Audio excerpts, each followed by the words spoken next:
बहुत सुंदर लगल हा गायकी समय के रवा ज्ञान नहीं है। हाँ 1 घंटा समय लेके अभी रवा गौनी हा आए हैं। आधा घंटा के टाइम दिल बा। हाँ। मायने ई नहीं करो खत की रवा कतना पढ़ल बानी हाँ घरे कतना लेबर कइले बानी। हाँ महत्वपूर्ण बात ई बा हाँ। कि परीक्षा एग्जाम हॉल में जाके बैठनी हाँ। आ 2 घंटा के टाइम दिल गइल बा। हाँ। तो वही जे बुझाई के रवा 1.5 घंटा में कॉपी लिख के जमा कर देब तबे रवा पढ़ला के सार्थकता बा। ही ना कि 2 घंटा के टाइम मिलल बा। हाँ। आ घरे 18 घंटा पढ़त रही। हाँ। आ एजा कॉपी नहीं के लिखा तले कॉपी एग्जामिनर आके छीन ले ले। 18 घंटा पढ़ला से कोनो फायदा नहीं हाँ जी है। ऐसे ध्यान दी हाँ समय में रह के कोनो काम कइल जाला। हाँ बड़ी सुंदर फरमाइश आई बा। हाँ महेंद्र मिश्र फागू बाबा हाँ हनुमान पठाजी हाँ ए पूर्वी निर्गुण के रचयिता हाँ जेकरा के भोजपुरी के स्तंभ मानल जाला। हाँ तो गीत सुनाई लेकिन एक पहले वो भजन के भाव रहे। आए हैं। बाबा गौर करी हाँ भजन करे के बा हाँ तक एकर भजन करे के बा केका कैसे करे के बा कैसे कवि के 2 लाइन में भाव बबुआ हो आनंद कंद सचितानंद के के कर? तो आनंद कंद सचितानंद के ई ठाट के कर केका श्रद्धेय गायत्री बाबा के आए हैं। ई ठाट में होगा उतरनिया। हाँ। लेकिन भाव अपन बा हाँ भैया गौर करो हाँ आनंद कंद सचितानंद के अरे भजनिया कल राधे कृष्ण चंद्र के आनंद कंद सचितानंद के भजनिया कला राधे कृष्ण चंद्र आनंद कंद सचितानंद के भजनिया कल राधे कृष्ण चंद्र के आनंद सचिदानंद के भजनिया कला राधे कृष्ण चंद्र कैसे केकरा के मोर मुकुट माथे शोभे हाथे मोर मुकुट माथे सूर्य शोभे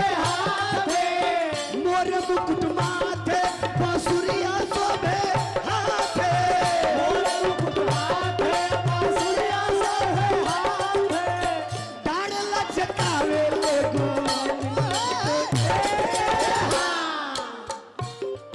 मोर मुकुट माथे बसुरिया शोभे हाथे हाँ डाढ़ लचकावे ले गवानी लोग के साथ आए हैं। भैया ध्यान दी रहा कहा बानी का करतानी हे महाराज ई मंच है हाँ आ मंच में हमनी के कलाकार हो जा हाँ यही मेरा जन्नी है कि भैया जमींदार परिवार से रवा यही बार हमारा पता लगा है कि रवा गवनी हार ना रवा जमीन नहीं है कहत नहीं कि जो ये जान जाई लोग नु कि फलाना नाचे लगल तो ये गवनो ही बंद करा दिल हाँ ए महाराज का कलाकार क्या है क्या है अरे कलाकार के कोई आकार ना होला ना तारकेश्वर भैया हाँ जैसे पानी के कोनो आकार ना होला वैसे कलाकार के आकार ना होला। हाँ पानी के लोटा में डालब तो लोटा लेखा हो जाई गिलास में डालब तो गिलास लेखा हो जाई हाँ छीपा में डालब तो छीपा में हो जाई हाँ। अब मैदान में छोड़ दे तो नदी बन जाई। ए वही प्रकार कलाकार होले हाँ। कलाकार के कोनो आकार ना होला ना जब वीर रस के गीत गावेला तो वीरता झलकेला हाँ। सिंगार रस के गीत गावेला तो सिंगारता झलकेला हाँ। करुण रस के गीत गावेला तो करुणता झलकेला। आए हैं। ये ध्यान दे कलाकार भाव के अनुसार अपने आप में बदलाव करेला। हाँ ठीक है ठीक है बहुत बहुत रुपया के पुरस्कार मिला था बार बार प्रणाम नमस्कार जय जयकार आशीर्वाद के चाहना बा तो गौर करी हाँ कहता रे कि मोर मुकुट माथे बांसुरिया शोभे हाथे मोर मुकुट माथे बांसुरिया शोभे हाथे डाढ़ लचकावे के साथे का मन भवरा वही मकरंद के भजनिया काला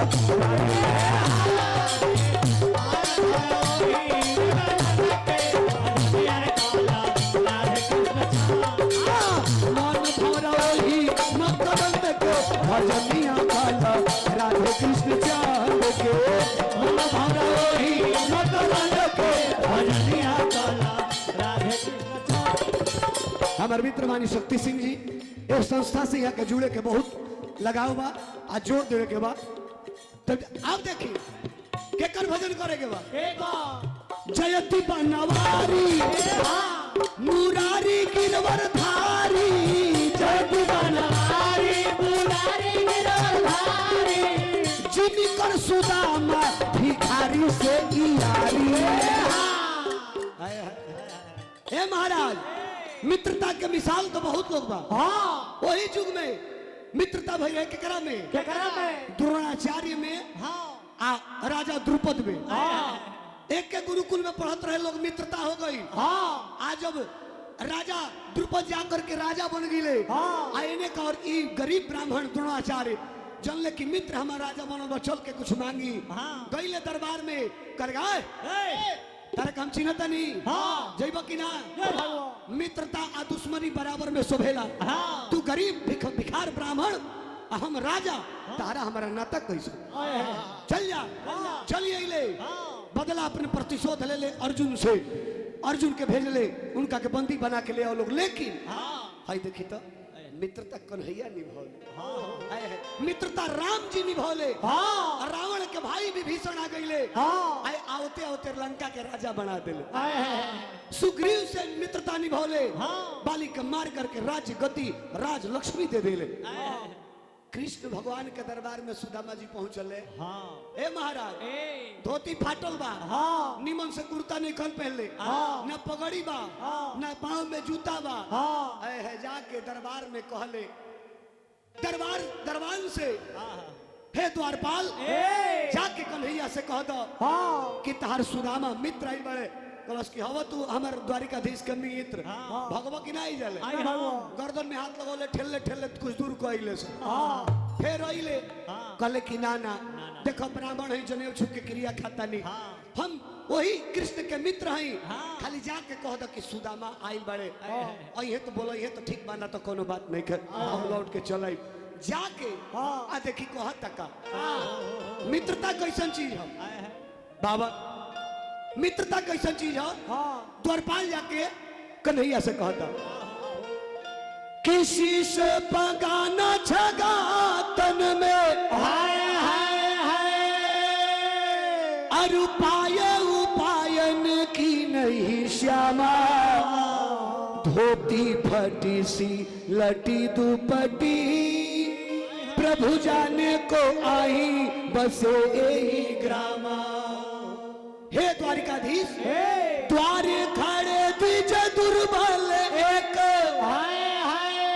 द्वार खड़े द्विज दुर्बल एक, रही हो चकी सो वसुधाय अभिरामा, पूछत दीन दयाल को धाम, बतावत अपन नाम सुदामा। पूछत दीन दयाल को धाम, बतावत अपन नाम सुदामा। जब सु कहलस तब भगवान कन्हैया आसन से खाड़ हो गईले। दा कहलस तो दौड़ गईले। माँ कहत जाके मिल गई।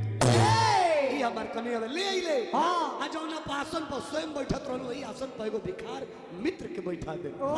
रुक्मिणी देख के हैरान बाड़ी, सत्यभामा हैरान बाड़ी हैं कि दादा के हो।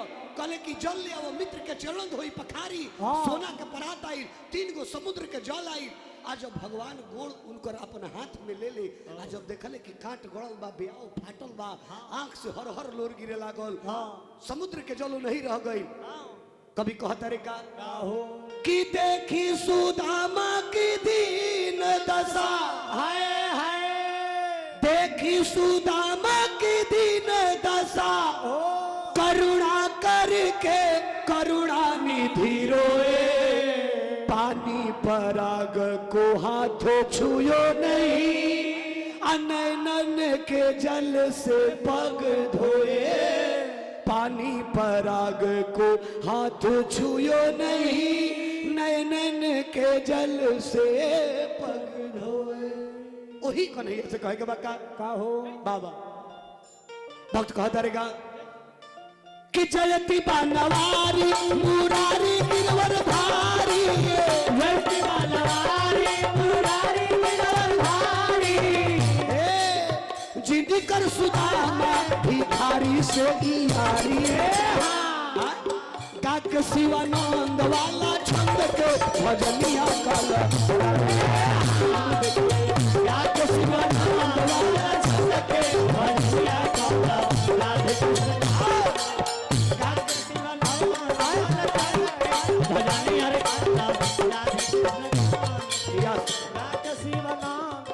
नाचो के कोई गो क्वालिटी भाई आसाराम के नाच हो ये आसाराम नाचत रहे ध्यान दो हाँ तू भैया बुझात रहा कि राम